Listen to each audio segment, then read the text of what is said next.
Was geschieht, wenn die mächtigste Antike das Steuerungsregime über eine kleine aufständische Gegend übernehmen will?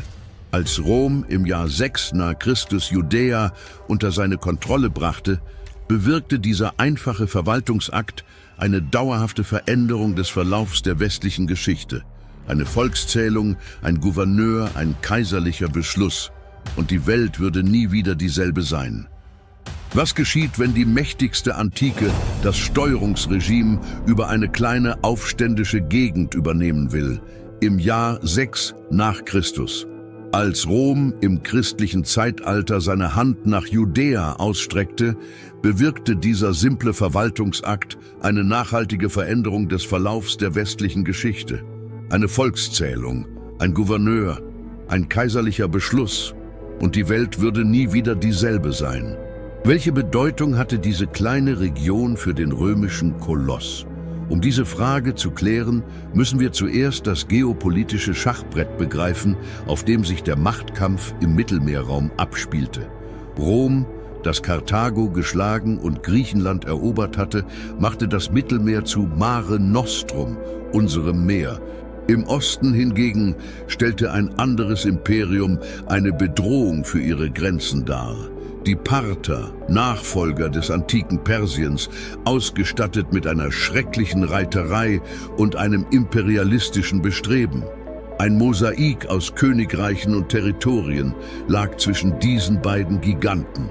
Nach dem Ableben Kleopatras gelangte Ägypten, das als Kornkammer des Mittelmeers galt, unter die Herrschaft des Augustus. Syrien, das eine Handelsmetropole war, gehörte seit mehreren Dekaden zum römischen Imperium. Judäa lag wie ein Keil zwischen Syrien und Ägypten inmitten dieser wertvollen Besitztümer. Es war zwar flächenmäßig klein, aber aufgrund seiner strategischen Lage an den Handelsrouten von immenser Bedeutung. Die römische Politik in Bezug auf diese Region war strategisch klug. Es wurden Klientenkönigreiche geschaffen, die von lokalen Königen regiert wurden, die Rom treu ergeben waren. Sie fungierten als Pufferzonen, die für die Aufrechterhaltung der Ordnung sorgten, ohne dass es kostspieliger, permanenter römischer Garnisonen bedurfte. Herodes der Große verkörperte dieses System perfekt. Er war Jude durch Adoption, Grieche durch seine kulturelle Prägung und Römer durch seine Loyalität. Er sorgte während seiner Herrschaft dafür, dass Judäa wohlhabend und friedlich mit Rom blieb, indem er Häfen, Festungen und Städte errichtete, die mit jedem römischen Werk konkurrieren konnten. Herodes starb im Jahr 4. Allerdings hatte Christe die Risse in diesem sensiblen System sichtbar gemacht. Ihre Kinder hatten weder ihre politische Kompetenz noch ihre strategische Weitsicht. Die Unruhen nahmen zu und Rom nahm dies mit zunehmender Besorgnis zur Kenntnis. Für den pragmatischen Kaiser Augustus war die Sache offensichtlich. Das Experiment des Klientenkönigreichs war in Judäa gescheitert. Es war an der Zeit, die unmittelbare Kontrolle zu übernehmen. Nicht nur administrativ war dieser Wandel, es spiegelte eine neue Realität wider. Rom hatte sich von einer expansionistischen Republik zu einem gefestigten Reich entwickelt, das stabile Grenzen benötigte. No Paraphrase, es genügte nicht mehr, Marionettenkönige zu haben, die Tributzahlungen leisteten. Nun benötigten sie direkte Kontrolle, Volkszählungen, regelmäßige Steuern und eine dauerhafte Militärpräsenz. Judäa würde zum Laboratorium dieser neuen imperialen Politik werden, mit Konsequenzen, die niemand voraussehen konnte. Wie entwickelte sich Judäa von einem prosperierenden Königreich zu einer Provinz am Rande der Rebellion? Das Gebiet, das Herodes nach seinem Ableben im Jahr 4 v. Chr. hinterließ, ein lebendes Paradox.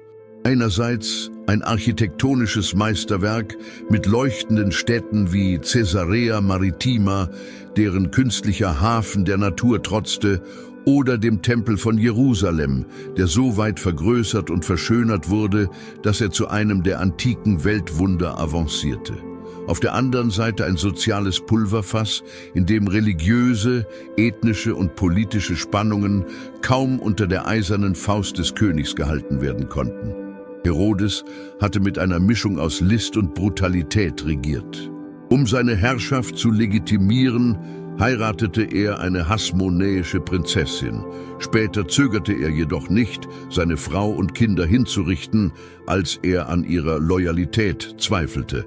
In den letzten Jahren seines Lebens nahm seine Paranoia zu, was sich in blutigen Säuberungen äußerte, die einen Großteil der jüdischen Aristokratie auslöschten. Dennoch hielt er Judäa wohlhabend und, was für Rom entscheidend war, in Frieden und in der Zahlung von Tributen. Nach seinem Ableben wurde sein Reich testamentarisch unter 3 seiner Söhne aufgeteilt. Archelaos bekam Judäa, Samaria und Idumäa, Herodes Antipas herrschte über Galiläa und Perea und Philippus erhielt die nördlichen Regionen.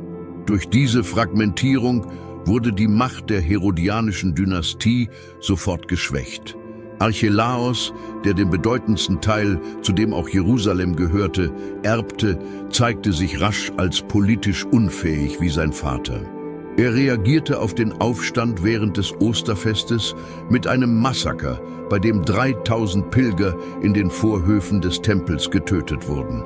Die Juden, die genug von der Tyrannei der Herodianer hatten, entsandten eine Delegation nach Rom, um direkt beim Kaiser Augustus vorstellig zu werden.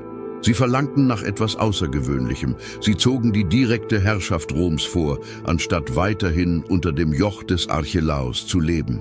Diese erhellende Tatsache demonstriert, wie sehr sich die Lage verschlechtert hatte. In der Zwischenzeit brachen landesweit messianische Aufstände aus, angeführt von charismatischen Persönlichkeiten, die sich zu Königen oder Propheten erklärten und versprachen, Israel von der Fremdherrschaft zu befreien. Als der römische Statthalter in Syrien, Varus, mit Legionen intervenieren musste, um einen umfassenden Aufstand zu stoppen, erreichte die Situation einen kritischen Punkt. Die Auswirkungen waren katastrophal. 2000 Gekreuzigte säumten die Straßen Judäas, eine blutige Mahnung, was es bedeutete, sich gegen die römische Macht zu stellen. Die militärische Intervention, die hier direkt erfolgte, war exakt das, was das Klientenkönigreichssystem zu verhindern versuchte. Augustus kam zu dem unvermeidlichen Schluss, dass Archelaos gescheitert war und das herodianische Experiment in Judäa beendet werden musste. Wer waren die Gegenspieler und Gestalter dieser entscheidenden Phase? 3 Männer, die aus radikal unterschiedlichen Positionen kamen, würden die Ereignisse im Jahr 6 nach Christus den Gang der Geschichte verändern sollten. In Rom traf Kaiser Augustus, der mächtigste Mann der bekannten Welt, Entscheidungen mit der kühlen Rationalität, die ihn zum ersten Kaiser Roms gemacht hatte, als Neffe von Julius Caesar. In Syrien wurde dem erfahrenen General Publius Sulpicius Quirinius, der zahlreiche Feldzüge hinter sich hatte und als effizienten Verwalter bekannt war, der Befehl erteilt, die Volkszählung in der neuen Provinz durchzuführen. In den Hügeln Galiläas formierte sich unter der Führung eines charismatischen Anführers namens Judas eine Widerstandsbewegung, die die ideologischen Grundlagen für Jahrzehnte der Rebellion schaffen sollte. Augustus hatte Rom von einer durch Bürgerkriege erschöpften Republik in ein stabiles und wohlhabendes Imperium umgewandelt. Seine Politik in den östlichen Provinzen zielte darauf ab, einen Ausgleich zu schaffen, lokale Traditionen zu respektieren und gleichzeitig den kontinuierlichen Fluss von Tributen und die Stabilität der Grenzen sicherzustellen. Die Entscheidung zur Annexion Judäas wurde nicht ohne sorgfältige Abwägung getroffen. Er hatte 10 Jahre lang das Experiment der indirekten Herrschaft durch Herodes Söhne beobachtet und die Resultate waren katastrophal. Die Beschwerden der Juden gegen Archelaos boten die ideale Grundlage für eine direkte Intervention. Quirinius war seinerseits der ideale römische Imperialdienstleister. Seine militärische Laufbahn war einwandfrei gewesen, als Erbe Syriens, der wichtigsten Provinz des Ostens. Nun, im Alter von 60 Jahren, war er vielleicht mit seiner schwierigsten Aufgabe konfrontiert, einer Volkszählung in einer Region, die für ihren Widerstand gegen die Erfassung bekannt war. Die pragmatischen Römer betrachteten eine Volkszählung nur als ein notwendiges Verwaltungsinstrument für eine faire Besteuerung. Quirinius war nicht in der Lage zu begreifen, dass diese gewöhnliche Aufgabe einen theologischen und politischen Widerstand hervorrufen würde. Die Volkszählung ordnete an, dass jeder Mann in seine Heimatstadt gehen sollte, um sich zusammen mit seinem Besitz registrieren zu lassen. Für die römische Verwaltung bedeutete dies bürokratische Effizienz. Für die Juden war es eine Entweihung. Den Schriften zufolge war es allein Gott vorbehalten, eine Volkszählung des auserwählten Volkes anzuordnen, wie er es mit Mose in der Wüste getan hatte. Als König David den Versuch unternahm, das Volk ohne Rücksprache zu zählen, brach als Folge des göttlichen Unmuts eine Plage aus. Darüber hinaus existierte ein gravierenderes theologisches Problem. Die Zahlung direkter Steuern implizierte die Anerkennung eines irdischen Herrn, was dem grundlegenden Glauben widersprach, dass nur Gott der wahre König Israels sei. Hier tritt der dritte Protagonist auf den Plan, Judas der Galiläer. Judas, als Gründer der vierten Philosophie, neben den Pharisäern, Sadduzäern und Essenern, laut dem Historiker Flavius Josephus beschrieben, verkündete, dass die Zahlung von Tribut an Rom eine Form der Sklaverei sei, die im Widerspruch zu der von Gott, seinem auserwählten Volk gewährten Freiheit stehe. Sein Widerstandsaufruf war nicht nur politisch motiviert, sondern hatte auch eine tiefe religiöse Dimension. Wir werden keinen anderen Herrn und Meister als Gott haben. Die Verbindung von Nationalismus und religiösem Eifer sollte die Grundlage für die Zelotenbewegung schaffen, die Jahrzehnte später die große Rebellion gegen Rom anführen würde. Warum war eine einfache Zählung von Menschen und Eigentum so außergewöhnlich, dass sie eine derartige Aufregung verursachte? Die von Rom im Jahre 6 Nern. Die von Christus angeordnete Volkszählung war mehr als nur eine statistische Übung. Es war für die kaiserliche Verwaltung das elementare Instrument, um in der neu gegründeten Provinz ein effektives Steuersystem zu implementieren. Für die Juden stellte es jedoch etwas von weit größerer Bedeutung dar, die totale Unterwerfung unter eine fremde Macht, die nicht nur gelegentliche Tributzahlungen verlangte, sondern auch die direkte Kontrolle über jede Familie, jedes Stück Land und jedes Tier forderte. Nicht nur Beamte und Schreiber begleiteten Quirinius nach Judäa, sondern auch Militäreinheiten. Von Beginn an war die Erwartung da, dass Widerstand kommen würde. Die römische Volkszählung zeichnete sich durch große Genauigkeit aus. Sie ermittelte nicht nur die Zahl der Personen, sondern auch die exakten Maße von Ackerland, Obstbäumen, Vieh und anderen steuerpflichtigen Gütern. Die Juden waren gezwungen, sich vor den römischen Schreibern zu registrieren, ihr Eigentum unter Eid zu bestätigen und die neue Realität anzuerkennen. Sie waren nicht länger Untertanen eines Klientelkönigs, der zumindest ihre Religion teilte, sondern direkt Rom unterworfen. Der Umfang des eingerichteten Verwaltungsmechanismus war beeindruckend. Die Provinz wurde in Steuerbezirke unterteilt, wobei jeder von ihnen Registrierungszentren hatte.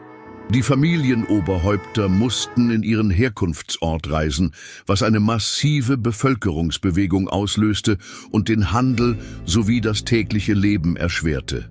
Diese ökonomische Störung kam zu der religiösen Beleidigung hinzu und bildete den idealen Nährboden für den Widerstand.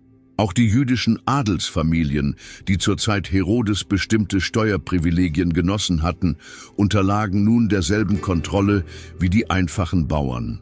Historische Dokumente lassen darauf schließen, dass die Volkszählung über einen längeren Zeitraum andauerte und eine permanente sowie sichtbare Präsenz der neuen römischen Ordnung darstellte. Laut Flavius Josephus beaufsichtigte Coponius, der erste Präfekt Judäas, den Prozess zusammen mit Quirinius persönlich. Die Anwesenheit dieser hochrangigen Beamten betont die Wichtigkeit, die Rom diesem Verwaltungsakt beimisst. Es handelte sich nicht nur um die Erhebung von Daten. Es war auch eine konkrete Bestätigung der römischen Herrschaft über ein Gebiet, das sie gerade direkt in ihr Imperium integriert hatten. Die unmittelbaren Auswirkungen waren gravierend. Rom war es möglich, für jede Region präzise Steuerquoten festzulegen, basierend auf den gesammelten Daten. Die Steuereinnahmen wurden effizienter und aus einer römischen Perspektive gerechter gestaltet. Für die ansässige Bevölkerung bedeutete es jedoch eine beträchtliche Steigerung der Steuerlast. Neben der traditionellen Abgabe mussten sie nun das Tributum soli, Grundsteuer, das Tributum capitis, Kopfsteuer, sowie verschiedene indirekte Steuern auf den Handel entrichten. Die lokale Wirtschaft, die schon durch Jahrzehnte extravaganten herodianischen Regierens belastet war, sah sich nun einem zusätzlichen Druck ausgesetzt, der besonders die ärmsten Schichten der jüdischen Gesellschaft treffen würde. Weshalb war eine einfache Volkszählung für die Juden eine Beleidigung ihres tiefsten Glaubens? Zur Erfassung des Ausmaßes der durch die Quirinius-Volkszählung verursachten Krise müssen wir die komplexe jüdische Theologie jener Zeit näher betrachten. Das Judentum des 1. Jahrhunderts war vielfältig und nicht einheitlich. Es existierten verschiedene Schulen oder Sekten mit unterschiedlichen Auslegungen der Tora und der Traditionen. Dennoch teilten praktisch alle folgende grundlegende Prinzipien: den strengen Monotheismus, die göttliche Erwählung des Volkes Israel und die zentrale Rolle des Jerusalemer Tempels im religiösen Leben. Die Pharisäer, möglicherweise die einflussreichste Gruppe unter den einfachen Leuten, hoben die strikte Befolgung des mosaischen Gesetzes und der mündlichen Tradition hervor. Die Sadduzäer, die in der Regel mit der Priesteraristokratie assoziiert werden, hatten die Kontrolle über den Tempel und vertraten eine wörtliche Auslegung der Schriften. Im Gegensatz dazu wählten die Essener den Weg der Trennung von einer als korrupt angesehenen Gesellschaft und Kultur. Sie gründeten isolierte Gemeinschaften, wie beispielsweise die von Qumran. Die Volkszählung des Quirinius würde eine 4. Philosophie hinzufügen, die von Judas dem Galiläer inspirierten Zeloten. Der theologische Widerstand gegen die Volkszählung zeigte sich in verschiedenen Facetten. Zunächst einmal gab es besorgniserregende biblische Beispiele. Als König David aus militärischem Hochmut eine Volkszählung anordnete, bestrafte Gott Israel mit einer verheerenden Seuche. 2. Samuel 24. Die Zustimmung bedeutete zweitens, dass man sich von einer heidnischen, ausländischen Macht zählen ließ, was die Anerkennung ihrer Autorität über das auserwählte Volk Gottes zur Folge hatte. Ein grundlegender theologischer Widerspruch. Drittens stellte die Zahlung direkter Steuern an Rom, eine direkte Folge der Volkszählung, sowohl praktisch als auch symbolisch die Sklaverei unter einer fremden Macht dar, was der jährlichen göttlichen Befreiung widersprach, die zu Ostern gefeiert wurde. Die von Judas, dem Galiläer, gegründete neue Sekte hob diese Prinzipien auf die Ebene des aktiven Widerstands. Sie deutete das erste Gebot, du sollst keine anderen Götter neben mir haben, so, dass die Anerkennung der Souveränität menschlicher Autoritäten, vor allem eines Kaisers, der sich göttlich nannte, Götzendienst sei. Dieses theologische Argument verwandelte den Steuerwiderstand in ein religiöses Gebot. Wer sich weigerte, Steuern an Rom zu zahlen, handelte nicht nur politisch, sondern auch als Akt der Treue zu Gott. Der Tempel von Jerusalem, der Mittelpunkt des jüdischen religiösen Lebens, wurde in dieser neuen Ordnung zu einem umstrittenen Raum. Trotz aller Fehler von Herodes und seinen Söhnen behielt der Tempel eine gewisse religiöse Autonomie. Die Provinz wurde direkt von den Römern kontrolliert, wodurch diese Autonomie gefährdet war. Obwohl Rom anfangs eine Politik der Nichteinmischung in innere religiöse Angelegenheiten verfolgte, war die bloße Anwesenheit römischer Beamter in Jerusalem, nur wenige Meter vom heiligen Bezirk entfernt, eine ständige potenzielle Entweihung. Die Furcht um die Tempelreinheit im Hinblick auf den Glauben wurde größer und förderte den apokalyptischen Eifer, der in den folgenden Jahrzehnten prägend werden sollte. Auf welche Art und Weise versuchte Rom die Verwaltung einer Provinz, die es nie vollständig verstand, zu bewältigen? Rom stellte mit der Absetzung von Archelaos in Judäa ein Verwaltungssystem ein, das sich in anderen Provinzen bereits als effektiv erwiesen hatte. Die Provinz war dem syrischen Legaten, Gouverneur, unterstellt, hatte jedoch ihren eigenen Präfekten aus dem Ritterstand.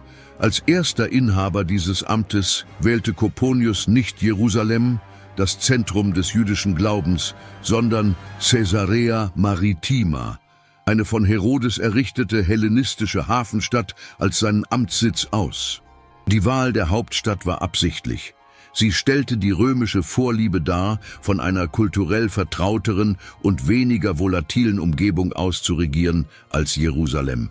Caesarea mit ihrem beeindruckenden künstlichen Hafen, Theater, Hippodrom und heidnischen Tempeln verkörperte die herodianische Vision eines kosmopolitischen Judäas, das in die mediterrane Welt integriert war. Es war die Antithese Jerusalems, einer Stadt, die sich um den Tempel und die angestammten Traditionen drehte und zutiefst jüdisch war. Die römischen Präfekten konnten von Caesarea aus leicht über das Meer mit Rom kommunizieren, den Handel überwachen und im Falle von Unruhen schnell Truppen einsetzen.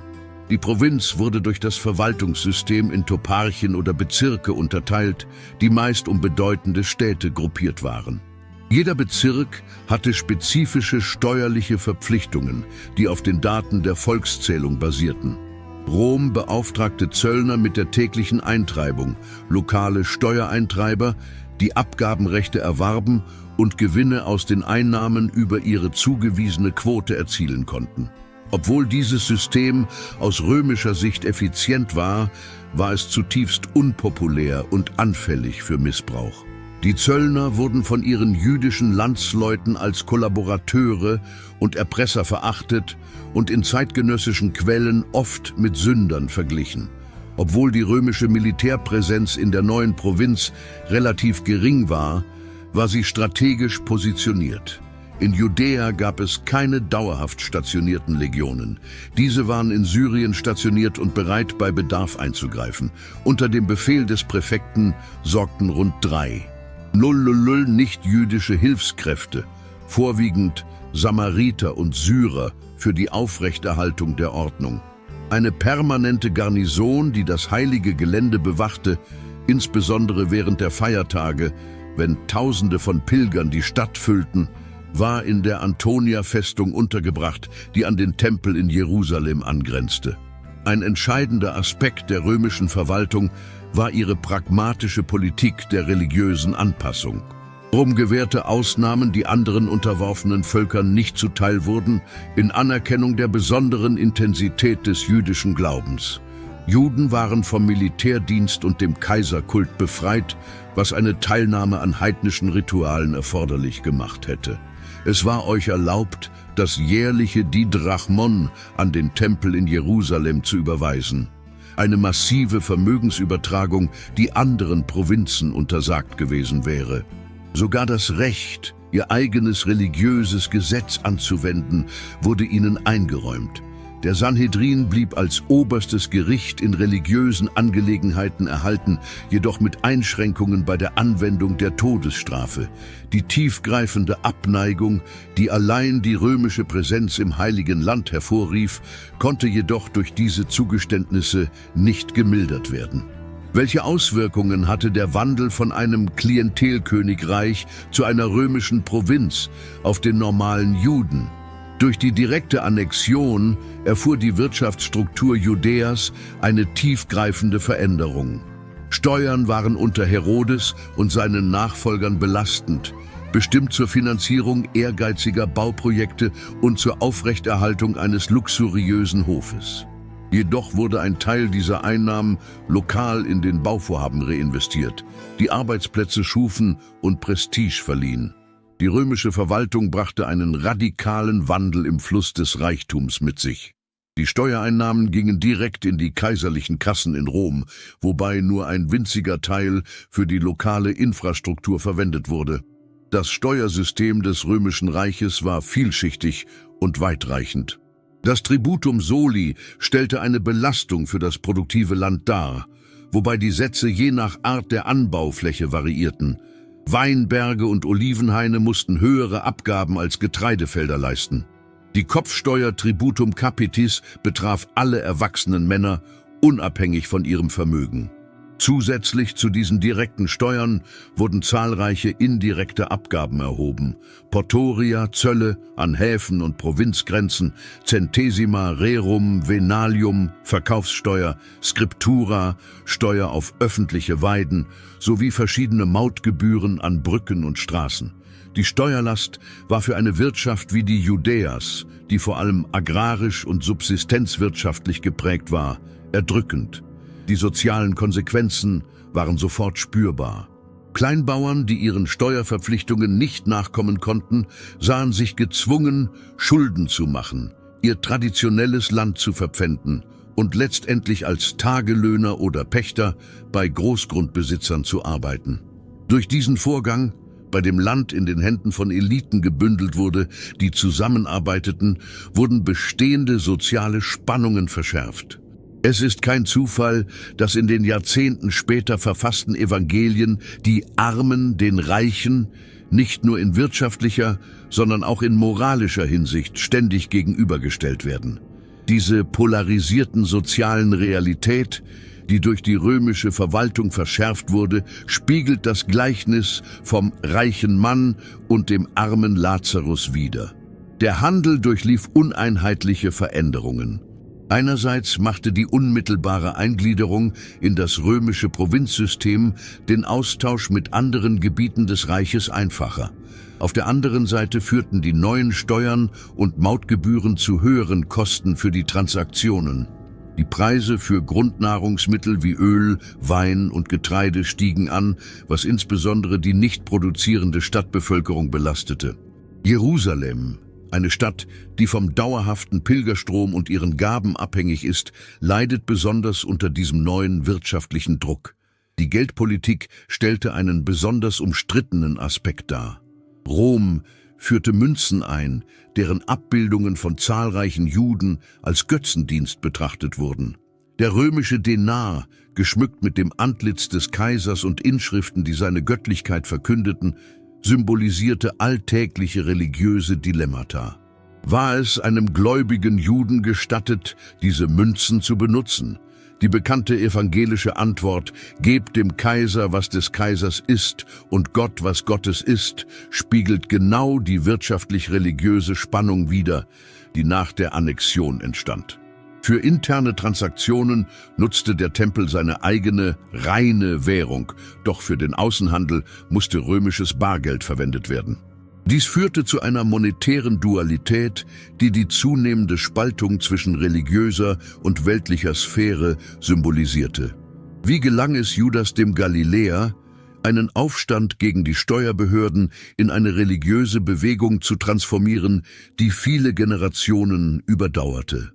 Die Reaktion auf die Volkszählung des Quirinius erfolgte sofort und wurde mit der gewohnten Effizienz der Römer unterdrückt. Zusammen mit zahlreichen seiner Gefolgsleute wurde Judas aus Galiläa exekutiert. Die kaiserlichen Behörden sahen es als eine weitere Episode in der turbulenten Geschichte einer problematischen Provinz. Was Rom jedoch nicht begriff, war, dass es eine Bewegung zerschlagen hatte, aber nicht die Ideologie, die sie trug. Josephus bezeichnete sie als die vierte Philosophie. Sie überdauerte im Verborgenen, wurde von einer Generation zur nächsten weitergegeben und entwickelte sich weiter, wobei sie sich mit jeder neuen Generation radikalisierte. Die Zeloten, deren Name Eifersüchtige oder Eifrige bedeutet, stellten keine homogene Gruppe dar, sondern eine Konstellation von Widerstandsbewegungen, die durch gemeinsame Prinzipien verbunden waren. Die absolute Ablehnung der Fremdherrschaft, eine radikale Auslegung der ausschließlichen Treue zu Gott und die Bereitschaft, Gewalt zur Erlangung nationaler Befreiung einzusetzen. Die Zeloten betrachteten den bewaffneten Kampf als religiöse Notwendigkeit, im Gegensatz zu den Pharisäern, die versuchten, die jüdische Identität durch strikte Gesetzeseinhaltung zu bewahren, während sie sich pragmatisch an die politische Realität anpassten.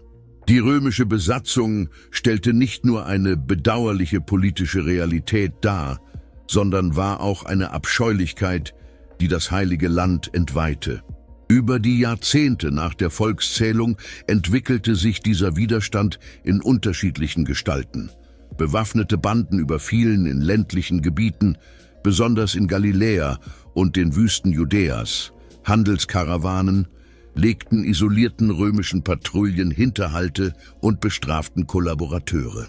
Diese von den römischen Behörden als Banditen kategorisierten Gruppen wiesen eine eindeutige soziale und religiöse Dimension auf. Viele betrachteten sich als Nachkommen von Pinhas, der in der Schrift einen Israeliten und dessen madianitische Geliebte aus Eifer für den Herrn ermordet hatte. In diesen Bergen verschwammen die Grenzen zwischen sozialem Banditentum, politischem Widerstand und religiösem Eifer. In urbanen Milieus, vor allem in Jerusalem, entwickelte sich eine ausgeklügeltere Version, die Sikarier. Ihr Name leitet sich von Sika ab, einem kurzen Dolch, den sie unter ihren Umhängen versteckten.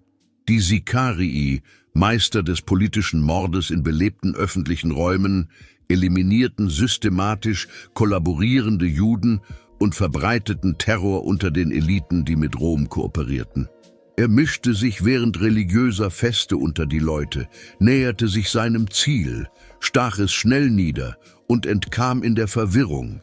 Diese Vorgehensweise war seine bevorzugte Taktik. Die Gewalt, die hier in Rechnung gestellt wurde, hatte eine eindeutige Botschaft. Kein Jude, der dem Besatzer diente, war sicher, nicht einmal im Herzen Jerusalems. Junge Menschen und die sozial Benachteiligten waren besonders von der Zelotenbewegung begeistert. Die zelotische Ideologie bot Bauern, die wegen der römischen Steuern ihr angestammtes Land verloren hatten, nicht nur eine theologische Erklärung für ihr Leid, sondern auch das Versprechen von Erlösung. Es stellte für junge Stadtbewohner, die frustriert und empört über die Zusammenarbeit der Priestereliten mit Rom waren, einen Kanal für ihren Unmut dar. Das Gefährlichste für Rom: die Zelotenbewegung verband sich mit den aufkeimenden messianischen Erwartungen, wodurch eine explosive Mischung aus Nationalismus, revolutionärer Religion und apokalyptischer Hoffnung entstand, die 60 Jahre später in der großen Rebellion von 66 nach Christus gipfeln sollte. Welche Abfolge von Ereignissen steht in Verbindung mit der scheinbar bürokratischen Volkszählung im Jahr 6 nach Christus mit dem spektakulären Gewaltausbruch im Jahr 66 nach Christus? 6 Jahrzehnte lagen zwischen diesen Ereignissen, in denen sich die Spannungen allmählich und doch unaufhaltsam verschärften. Präfekt Coponius bereitete den Weg für mehrere römische Verwalter, von denen einige einen gemäßigten Ansatz verfolgten, während andere provokativ unempfindlich gegenüber den religiösen Besonderheiten der Juden waren. Besonders hervorzuheben ist Pontius Pilatus, 36 nach Christus, heraus, der insbesondere für seine Rolle bei der Kreuzigung Jesu von Nazareth bekannt ist, aber auch für mehrere absichtliche Provokationen. Er brachte kaiserliche Standarten nach Jerusalem und nutzte den heiligen Tempelschatz zur Finanzierung eines Aquädukts. Der Ableben des Kaisers Tiberius im Jahr 37 nach Christus stellte einen Wendepunkt dar. Caligula, der ihm nachfolgende Herrscher, beendete die Politik des pragmatischen Respekts gegenüber jüdischen Empfindlichkeiten. Caligula, who was fixated on his own godhood, commanded that a statue of himself be built in the Temple of Jerusalem. This was an atrocity for the Jews and would have incited an instant revolt.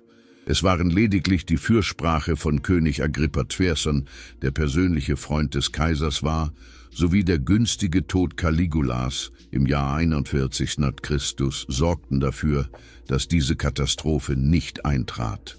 Die kurze Herrschaft von Agrippa Twerster, 44 nach Christus, eines Enkels von Herodes, der vom neuen Kaiser Claudius wieder in sein Amt eingesetzt wurde, bot eine vorübergehende Erholung. Judäa erlangte unter seiner Herrschaft kurzfristig den Status eines Klientenkönigreichs und genoss eine begrenzte Autonomie. Agrippa, der römisch erzogen wurde, aber die jüdischen Traditionen achtete, etablierte ein empfindliches Gleichgewicht. Sein unerwarteter Tod im Jahr 44 n. Dieses Experiment wurde von Christus beendet. Rom misstrauisch gegenüber Agrippa II. Seinem jungen Sohn kehrte durch Prokuratoren zur direkten Herrschaft zurück. Die Qualität dieser kaiserlichen Verwalter nahm deutlich ab. Antonio Felix, 52/60 n. Chr., ein kaiserlicher Freigelassener, der für seine Brutalität und Korruption berüchtigt war, verstärkte die Repression gegen jede Form jüdischen Nationalismus. Messianische Bewegungen, die viel Anklang fanden, wurden unter seiner Herrschaft mit Brutalität niedergehalten. Er ließ Hunderte von mutmaßlichen Zeloten kreuzigen und pflegte gleichzeitig ein Netz von Spitzeln und Denunzianten, das die soziale Ordnung unterminierte. Wie Tacitus bemerkte, er übte die Macht eines Königs mit dem Geist eines Sklaven aus. Mit Gessius Florus, 64 n. Chr. Erreicht und den Josephus als einen Mann charakterisierte, der eher als Henker denn als Gouverneur geschickt worden zu sein schien. Seine unverschämte Habgier veranlasste ihn, den Schatz des Tempels zu rauben. Er befahl seinen Truppen, die Menschenmenge ohne Unterscheidung zu massakrieren, während die Juden in friedlichem Protest demonstrierten. Der große jüdische Aufstand im Jahr 66 wurde mehr als jede strategische Überlegung durch diesen Akt brutaler Gewalt unmittelbar ausgelöst. Christ. In Caesarea begannen die Auseinandersetzungen zwischen jüdischen und heidnischen Gemeinschaften, was zur Eskalation führte. Diese breitete sich jedoch rasch auf Jerusalem aus. In einem noch nie gesehenen Herausforderungsakt brachen die Tempelpriester die tägliche Kaiseropferung ab. Dies war eine stillschweigende Erklärung der Unabhängigkeit. Als die römische Garnison versuchte, die Ordnung wiederherzustellen, wurde sie massakriert. Cestius Gallus, der Legat von Syrien, zog mit der 30. um den Aufstand zu beenden, wurden Legionen ausgesandt, doch sie erlitten in Bet Horon eine erniedrigende Niederlage. Durch diesen nicht erwarteten Sieg wurden viele Juden davon überzeugt, dass Gott auf ihrer Seite war, was den totalen Krieg unausweichlich machte. Welche Höhe hatten die endgültigen Kosten der Annexion, die im Jahr 6 nahe? So bürokratisch begann es. Im Sommer des Jahres 70 nach Christus, im Jahr 70 nach Christus, wurde Jerusalem abgebrannt. Vespasian, der Kaiser, hatte Titus, seinem Sohn, mit der Aufgabe betraut, den jüdischen Aufstand endgültig zu beenden. Dieser erledigte dies mit der methodischen militärischen Effizienz der Römer. Nach einer Belagerung von mehreren Monaten, die die Stadtbewohner zum Hunger und Kannibalismus zwang, durchbrachen die römischen Legionen schließlich die Verteidigungsmauern und massakrierten sowohl Kämpfer als auch Zivilisten. Die Zerstörung des Tempels, der für ein Jahrtausend das spirituelle Herz des Judentums war, stellte den Höhepunkt dieser Katastrophe dar. Die von Flavius Josephus, einem Augenzeugen dieser Ereignisse, berichteten Zahlen sind alarmierend. 1,1 Millionen Tote während der Belagerung und Eroberung Jerusalems mit 97.000 überlebenden Sklaven. Diese Zahlen sind vermutlich übertrieben, doch die Dimension der Katastrophe ist unbestreitbar. Tito ließ zur Feier seines Sieges in Rom den berühmten Bogen bauen, der noch heute seinen Namen trägt. Dort sind römische Soldaten zu sehen, die die raubkopierten Schätze des Tempels, einschließlich der großen goldenen Menora, siegreich tragen. Das Ende des Widerstands wurde nicht durch die Zerstörung Jerusalems markiert. Einige Rebellenfestungen, vor allem Massada, forderten die römische Macht über Jahre hinweg heraus. Josephus berichtet, dass die 960 Verteidiger von Massada im Jahr 73/74 nennen. Die Entscheidung für einen kollektiven Selbstmord trafen, anstatt sich zu ergeben, als die Festung belagert wurde. Christus schließlich erobert wurde und somit zu ewigen Symbolen des jüdischen Widerstands gegen die Tyrannei wurden. Die Auswirkungen auf die Religion waren revolutionär. Der Tempel wurde zerstört, wodurch das priesterliche Judentum der rituellen Opfer, das über Jahrhunderte das Zentrum des religiösen Lebens ausgemacht hatte, unmöglich wurde. Diese Krise führte zu einem transformierten Judentum, das von Rabbinern statt von Priestern geleitet wurde, sich auf das Gebet und das Studium der Tora anstelle von Opfern konzentrierte und ohne ein festgelegtes geografisches Zentrum existieren konnte. Diese drastische Anpassung sicherte das Überleben des Judentums in der Diaspora während der folgenden 2 Jahrhunderte. Auch das aufkeimende Christentum, zu dieser Zeit noch eine jüdische Sekte, war tiefgreifend betroffen. Die Zerstörung Jerusalems und des Tempels wurde von vielen Christen als Bestätigung der Prophezeiungen Jesu und als Beweis interpretiert, dass das Christentum, nicht das traditionelle Judentum, den wahren Weg zur Erlösung darstellt. Die Kluft zwischen den beiden Religionen, die bereits sichtbar war, würde sich in den kommenden Jahrzehnten zwangsläufig vertiefen. Rom ordnete das Gebiet aus politischen Gründen vollständig neu an. Die Provinz Judäa, die nun verwüstet und entvölkert war, wurde unter die direkte Kontrolle eines senatorialen Legaten mit einer vollständig stationierten Legion gestellt. Der Name Judäa blieb bestehen, aber das Konzept einer jüdischen nationalen Einheit war systematisch abgebaut worden. Aus der Sicht Roms war die Endlösung des jüdischen Problems offenbar erfolgreich realisiert worden, aber die Geschichte hielt noch eine weitere Überraschung bereit. 60 Jahre später, unter der Führung von Simon bar Kochba, der vom angesehenen Rabbi Akiva als Messias ausgerufen wurde, erhoben sich die Juden erneut gegen Rom während Hadrians Herrschaft. Dieser zweite jüdisch-römische Krieg, 132–137 nach Christus, war noch katastrophaler als der erste.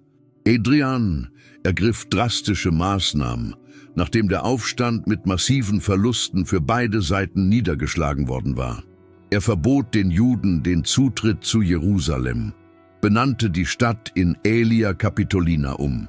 Er richtete einen Tempel für Jupiter über den Ruinen des jüdischen Tempels und änderte den Namen der Provinz Judäa in Syria Palästina, ein bewusster Versuch, die historische Verbindung zwischen dem jüdischen Volk und seinem angestammten Land zu beseitigen. Wie wichtig war die römische Annexion für die Entstehung der Religion, die das Reich verändern sollte? Sowohl in zeitlicher als auch in theologischer Hinsicht besteht ein Zusammenhang zwischen der Quirinius-Volkszählung und den Anfängen des Christentums. Das Lukas-Evangelium positioniert die Geburt Jesu von Nazareth ausdrücklich im Rahmen dieser Volkszählung. In jenen Tagen erging ein Erlass von Kaiser Augustus, dass die ganze Welt gezählt werden sollte. Die erste Durchführung dieser Volkszählung war zu der Zeit, als Quirinius Statthalter von Syrien war. Trotz der Existenz einer akademischen Debatte über die exakte Chronologie, die Volkszählung von 6 Netten, da das Jahr 1 nach Christus nach anderen evangelischen Quellen für die Geburt Jesu zu spät ist diese narrative Verbindung von Bedeutung. Der Gründer des Christentums wird geboren, während sein Volk endgültig seine Autonomie verliert. Die Jugend und das Wirken Jesu fanden in Judäa und Galiläa statt, die unter direkter römischer Herrschaft standen, wo politisch-religiöse Spannungen jeden Aspekt des Lebens prägten.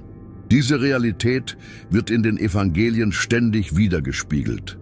Debatten über die Steuerzahlung an Rom, Hinweise auf Zeloten unter Jesu eigenen Jüngern, Simon, der Zelot, Begegnungen mit Zöllnern, Steuereintreibern, die aufgrund ihrer Zusammenarbeit stigmatisiert waren, und die allgegenwärtige Bedrohung durch die römische Kreuzigung als Strafe für Aufständische. Jesus meisterte die Herausforderungen dieser unruhigen Zeit mit Geschick.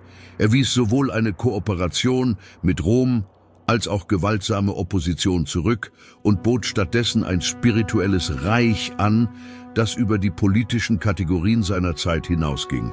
Ihre Exekution war eindeutig politisch motiviert. Die Inschrift am Kreuz, Jesus von Nazareth, König der Juden, machte deutlich, welches Vergehen ihm zugeschrieben wurde. Aufruhr gegen Rom, da er sich eine königliche Autorität zuschrieb.